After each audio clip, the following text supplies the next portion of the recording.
Hello there, my beautiful friends, and welcome back to my channel. As you might have seen, recently Linear made an exciting announcement detailing their app redesign.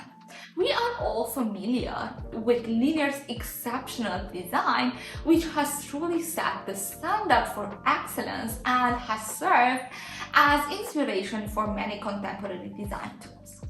To highlight their influence, I would like to share with you a collection of websites inspired by Linear. Let's take a quick look at just a few examples of websites that have drawn inspiration from Linear's design. And after that, tell me if it is not very influential, this app. Another aspect that is worth mentioning is that Linear's CEO has a design background, previously working as a principal designer at Airbnb. This background for sure contributes to Linear's exceptional design ethos alongside its talented design team. The low number of CEOs with design backgrounds has been a recurring topic of discussion in recent years, with figures like Brian, one of Airbnb's founders, being notable exceptions. It would indeed be beneficial to have more CEOs with a design background, providing further inspiration and insight for us designers. Given Linear's status as a benchmark for good design, every move they make, particularly significant ones like this redesign, is closely watched by the design community. It's crucial for us to learn from each other and share experiences. With that in mind, let's take a look into what Linear shared about their redesign process. First, we'll explore why redesigns are crucial, as discussed in part 1 of their blog series. This insight is invaluable, so let's take a moment to read through it together. A design reset, part 1. No software design is truly timeless. We often hesitate to do product redesigns even when we probably need one. I've been part of this project several times in my career as a designer, and it has never been something easy to pull off. The challenges start from the fact that it's never a good time to do a redesign. It's hard to make it a priority. It's difficult to calculate the return of investment on it. And if you run your product with A/B testing, every global redesign will tank the metrics in the short term. Teams get furious and try to push back as they don't want to see their product services changed outside of their control. However painful it might be, there is a real need for redesign, and your product experience suffers if you never do it. Design debt is real. The real need for redesign often comes when you have created a successful product and it has evolved with the market and users over time. This is also the case with Linear. We ship small changes daily and something major almost every week. Every year, it's almost like a new product. This increment way of building the product is hugely beneficial and often necessary, though it unbalances the overall design and leads to design debt. Each new capability adds stress on the product's existing services for which it was initially designed. Functionality no longer fits in a coherent way. It needs to be rebalanced and rethought. I believe this debt has to be paid if you aim to keep your product experience excellent. If your product evolves fast, you should be paying this debt every 2-3 years. The longer you wait and the more successful your product becomes, the more you will have to untangle. Slowly, the user sentiment and perception might start turning negative, and you might start looking like a dinosaur. This leaves an opportunity for some nimbler player to come along and compete in your market. Companies often try to address this with brand refreshes, but if you don't refresh the product, nothing truly changes about the experience. While the design depth often happens in small increments, it's best to be paid in larger sweeps. This goes against the common wisdom in engineering where complete code rewrites are avoided. The difference is that on the engineering side, a modular or incremental way of working can work as the technical implementation is not really visible, whereas the product experience is holistic and visual. You cannot predict which path the user takes. If you update just one module or view at a time, the overall experience becomes more disjointed. Secondly, if your goal is to reset and rebalance the whole product UI and experience, you have to consider all the needs simultaneously. An incremental approach doesn't let you do that. There needs to be a major reset on which you can leap forward. CEOs and leadership need to be behind the change. A real redesign can only happen when there is a reset on the design across the whole product. That's why I've never seen redesign successfully executed without the CEO behind it. While design might have a seat at the table generally, they are usually not able to convince everyone around that table. Only the CEO can push through all the excuses and give the latitude to a project touching all of the surfaces behind product needs. The CEO's interest is not only critical because it gives the product the air cover it needs, it also gets them and many other execs involved and makes sure they take it seriously. While leadership might not have direct input on the design itself, they have a perspective on where the company is headed, so you can proverbially skate where the puck is going. The way to get the CEO involved is to tie a design reset into a larger company shift or directional change. For example, if a company is looking at a new product or major new feature, a redesign project can be a way to imagine how it might look or feel. This can be the justification for why you need to spin up the team, and at the same time, you can make a case for updating the rest of the product experience. For the leadership team, this design project can be the initial momentum they need to galvanize the company and steer it into a new direction. Organizations are often quite stuck in their views and ways of doing things, making them less enthusiastic about something new. When I was at Airbnb, the mobile redesign project was a way to shift the company to become mobile first. It set the tone and got the message across to the whole company that mobile was happening and that it was happening now. While it looks like an obvious change in hindsight, there were many arguments against it at the time, and it took a lot of convincing.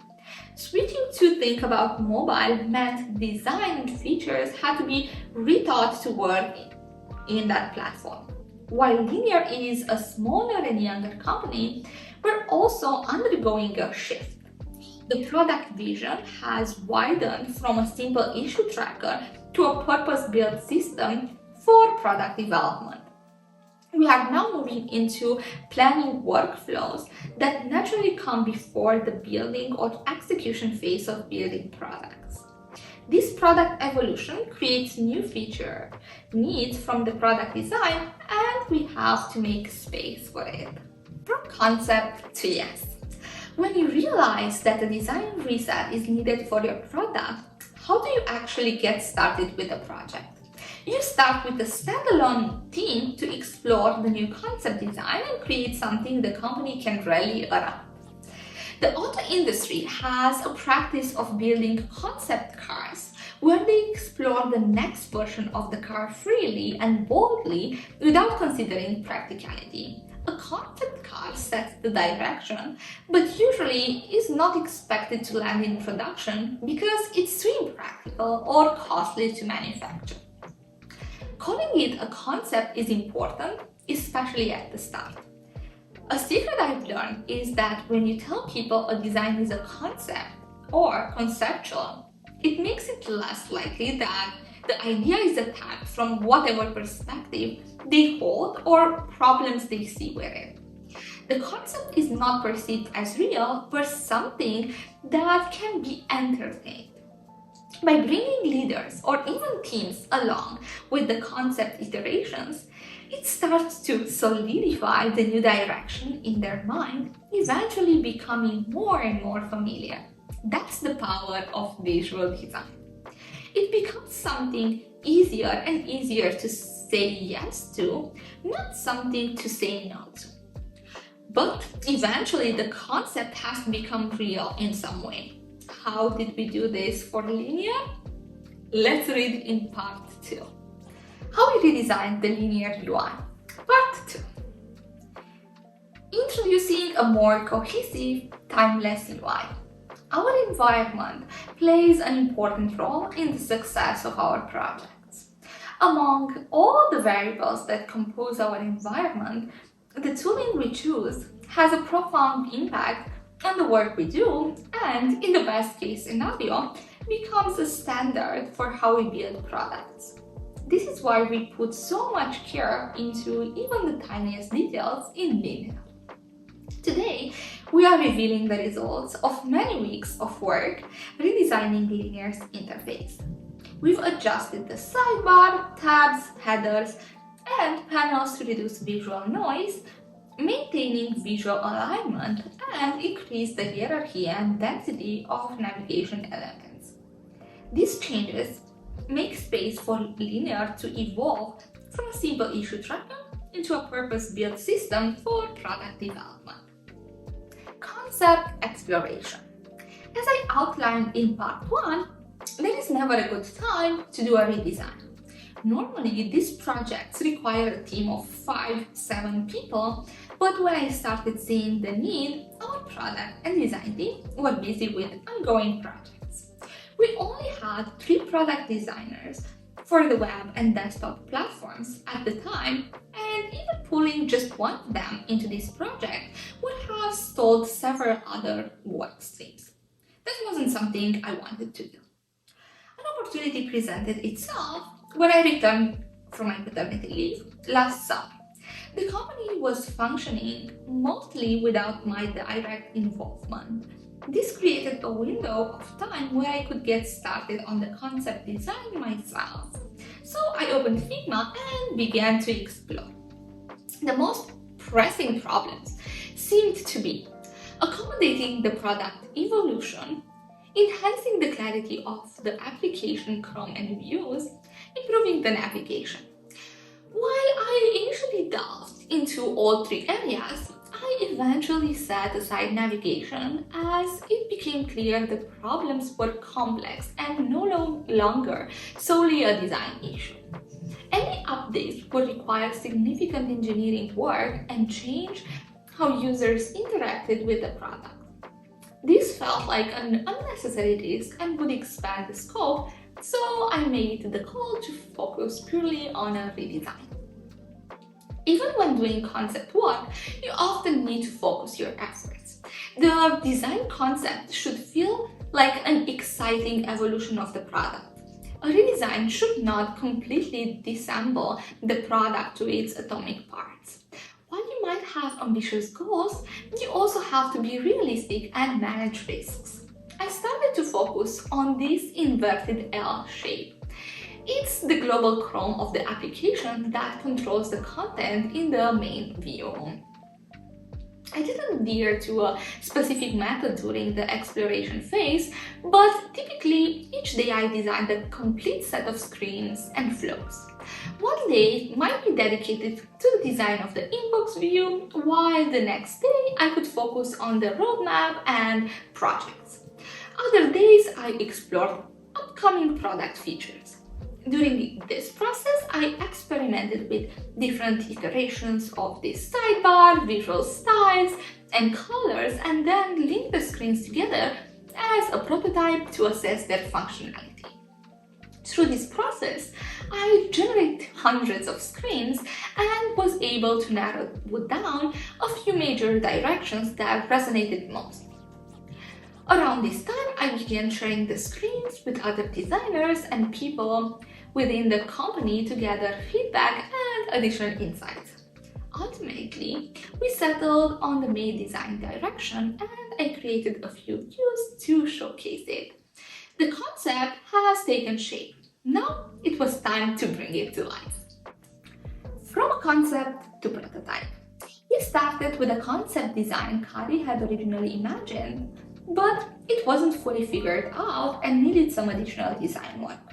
We didn't know how we would reach the previous UI design with the new style, or if the new design could support all of our application states and options.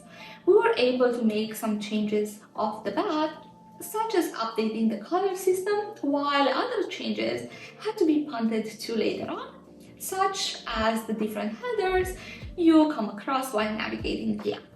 To help spark conversation and speed up decisions, we had two people tackle two different design parts of the project simultaneously. While I was building out the prototypes, I referenced example screens that showed the new visual language, so I stayed true to the North Star. I kept asking myself, how real could this concept card be? And then pushed during the tests to get as close to it as possible. What tests did we run before getting into implementation? It's easy for the scope of UI redesign projects to blow up. Before we got too far down any one path, we needed to get some confidence on the right option to keep everyone focused. So we ran some stress tests or crash tests if you want to be more dramatic before going into implementation and iterating with engineers. We tested three main focus areas: the environment, the appearance, and the hierarchy. 1. Environment. Our app runs on Electron, so our navigation needed to work not just on macOS and Windows as a native app, but also in any browser. That meant that previous/next navigation buttons, history, and tabs needed to be easily removable to work with browsers. We tested a lot of options, from very condensed to more spacious configurations. I often relied on Apple standards, which also helped get closer to the feeling of a native app. I also spent time aligning labels, icons, and buttons, both vertically and horizontally in the sidebar and tabs. It was definitely a challenge given the amount of UI elements we have on this tiny surface. This part of the redesign isn't something you'll immediately see, but rather something that you'll feel after minutes of using the app. Appearance. Linear is compatible with both light and dark modes, and we also provide a custom theme generator for users who want a unique look for their tools.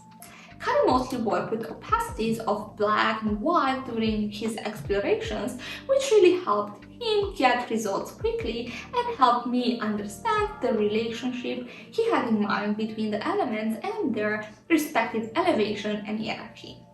As our system relied on a set of variables, I worked with Andreas on our software engineering team to polish and iterate on both the core variables and the operations we applied to them to generate our aliases for surfaces, text, icons, and controls.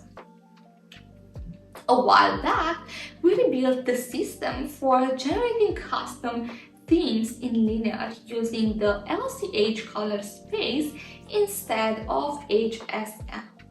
LCH has the benefit that it's perpetually uniform, meaning a red and a yellow color with lightness 50 will appear roughly equally light to the human eye. This makes it possible to generate more consistently good-looking themes regardless of which base color are used. We never fully rolled out this system though.